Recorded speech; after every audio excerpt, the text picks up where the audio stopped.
There is no heaven. There is no hell. There's just a merciless God that lets you suffer through this God-forsaken life.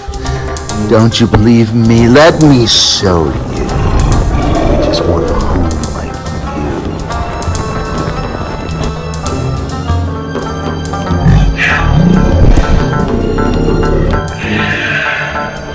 Stop following me!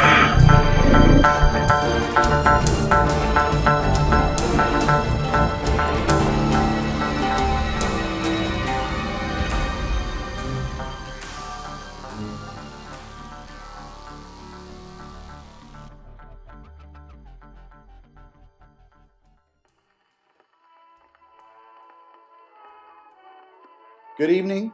I'm your host, Oliver Brodsky. This is vlog number 2 of Vincent Swyllfly.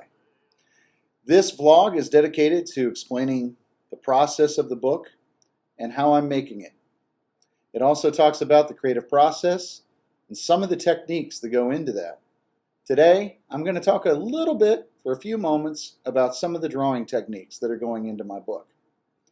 The first thing you have to do, once you decide what style of the book you want to draw it in, which for me is on the cover, painted Photoshop overlaid on top of pencil, but on the inside, it will be just pencil. What you have to do once you decide that is, what kind of drawing do you want it to be? Do you want it to be a charcoal? Do you want it to be having big, bold strokes and marks to indicate anger or action or adventure or movement? Or do you want it to just simply be light, tight line work? There's many different ways you can do it. For me, for my book, mine is immersed in absolute plethora of detail. Tons of little intricate tiny things. I have raised 2 children, and the one thing I know is children love detail. They like to look and find things. They like to look in the little nooks and crannies because they're explorers. Their minds are thinking, I want to find something that nobody else sees. If you give them a palette of many little things to look at, kids will look at it if it's interesting, if it's done well. I also know, after raising kids, 2 kids, mind you, that they're very quick judges. They can decide if something is terrible or if it's excellent and grand.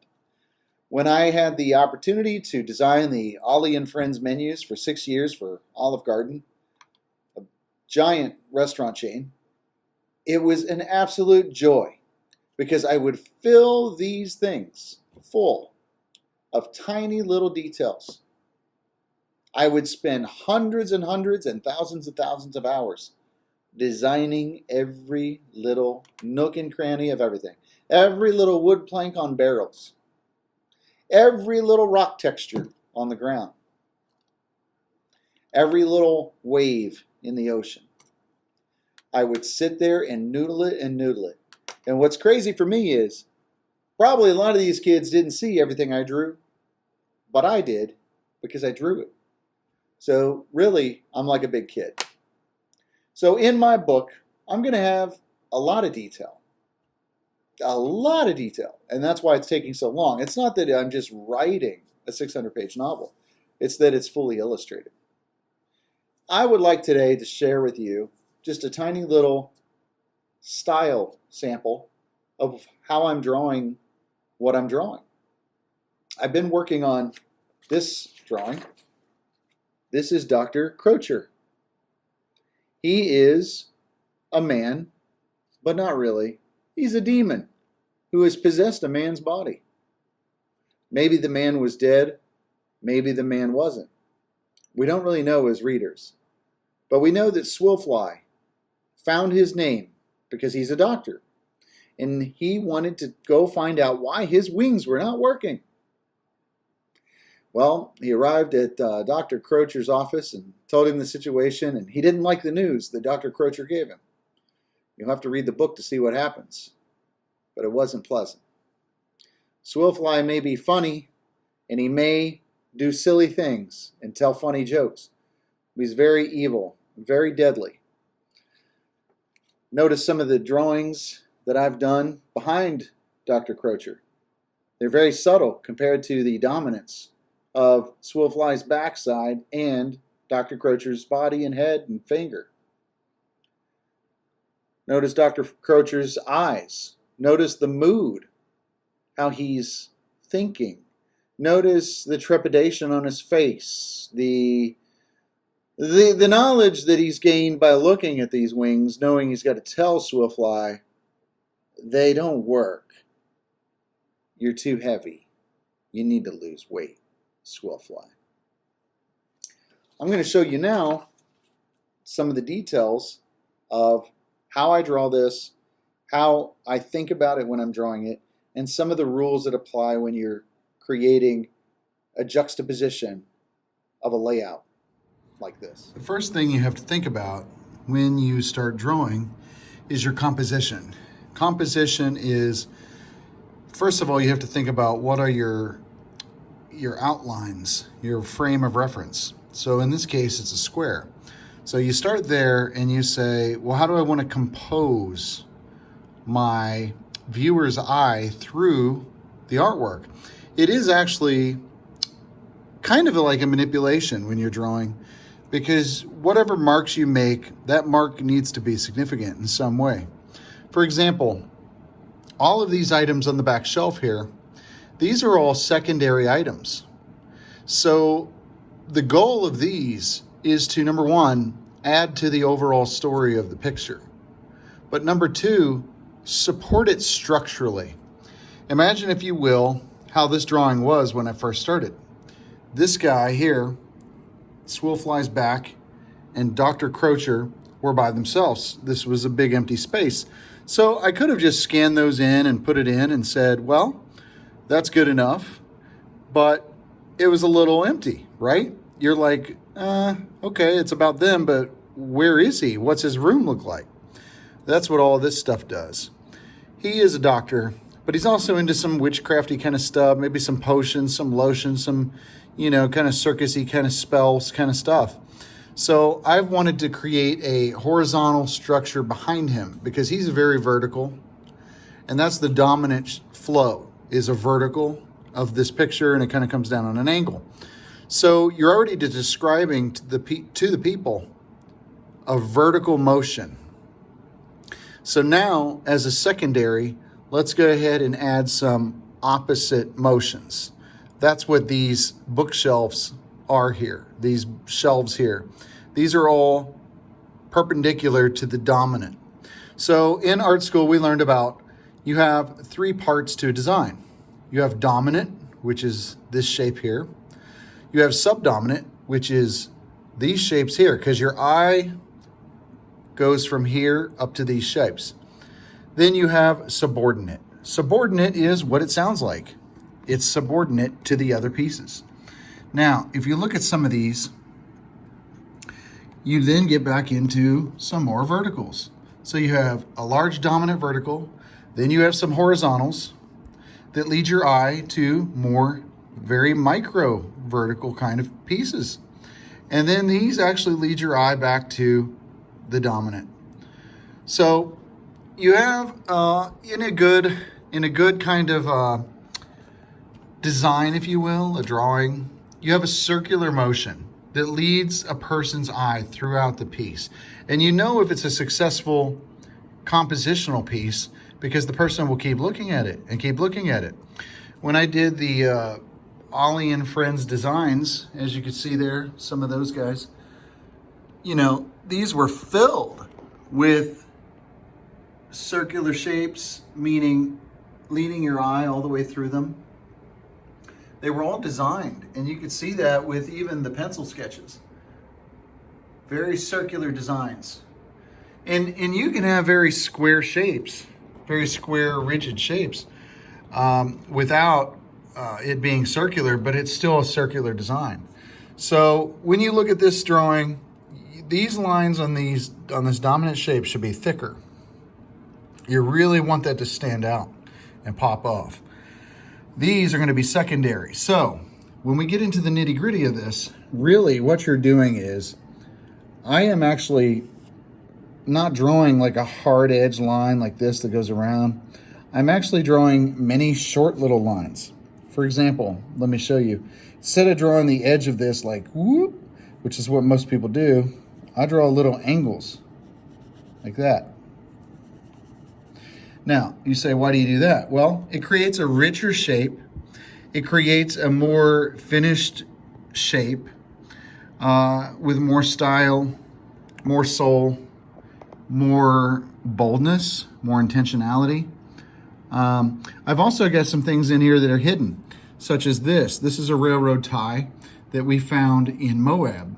And I think it might be a hook that hooks on the trains. But I'm going to get up here and show you what I'm talking about. Notice this here. This guy, that is the train piece.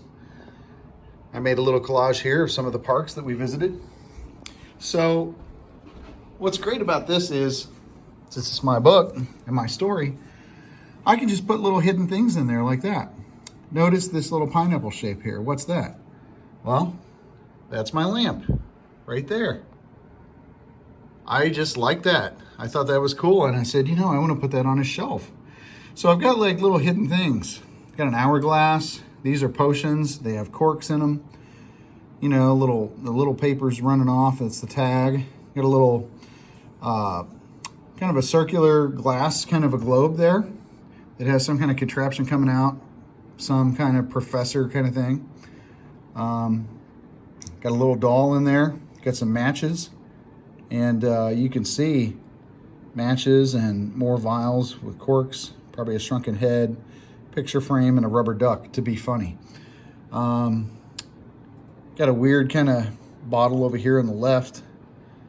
So anyway, you see how his head stands out amongst all the rest because the line work communicates that.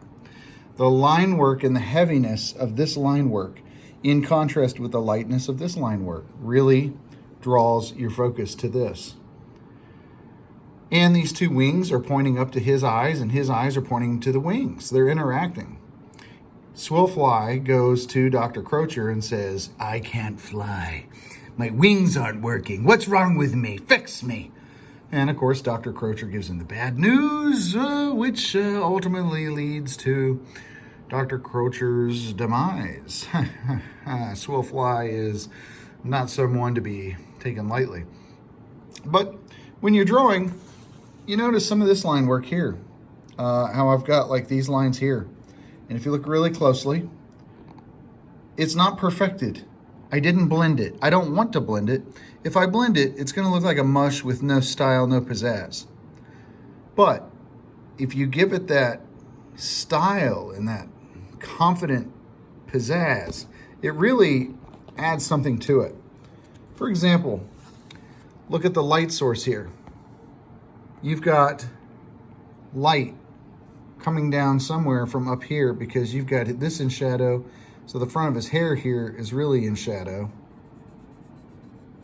And really, even though the hair is going that way, you can give it some style that's opposite of that. Just really capturing that darkness, that dark shadow. His finger also should probably have the shadow to be consistent. See how I didn't draw just like a swoop? No, I drew 3 lines. 1 line, 2 lines, 3 lines. Now I'm going to come back. See if we can zoom on that and get a little bit more of the detail.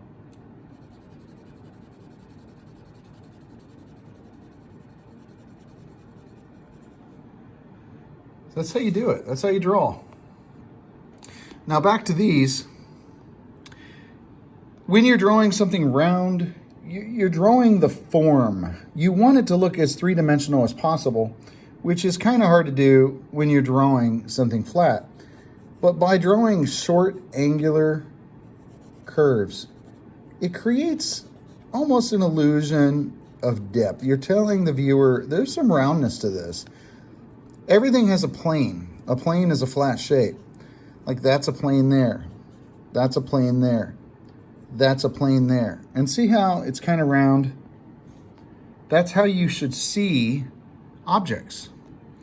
Even this one could have planes. So like it might have like a little edge like this. This is a plane. This is a plane. This is a plane. Everything has a plane. It's basically, think of it as a flat area. So hopefully that gives you like a quick little synopsis of composition. You want to break this up.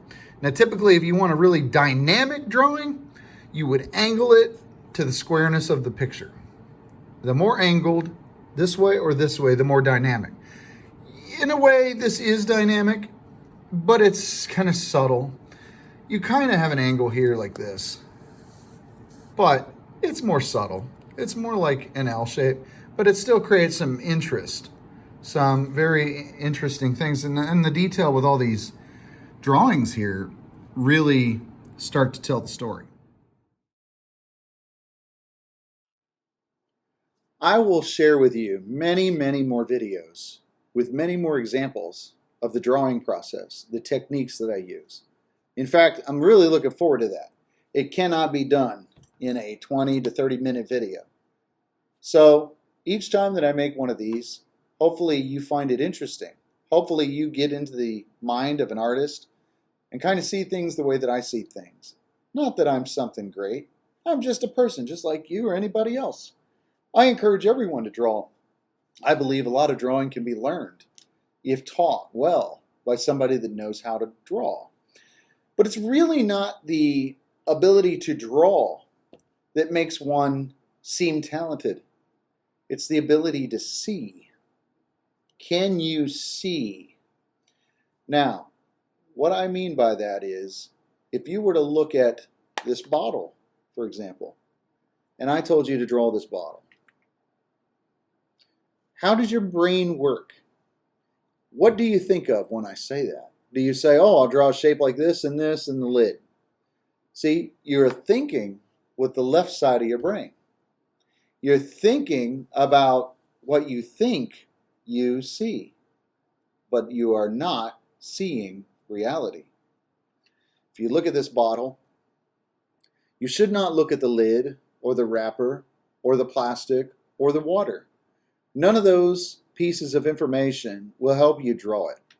All those pieces of information are worthless.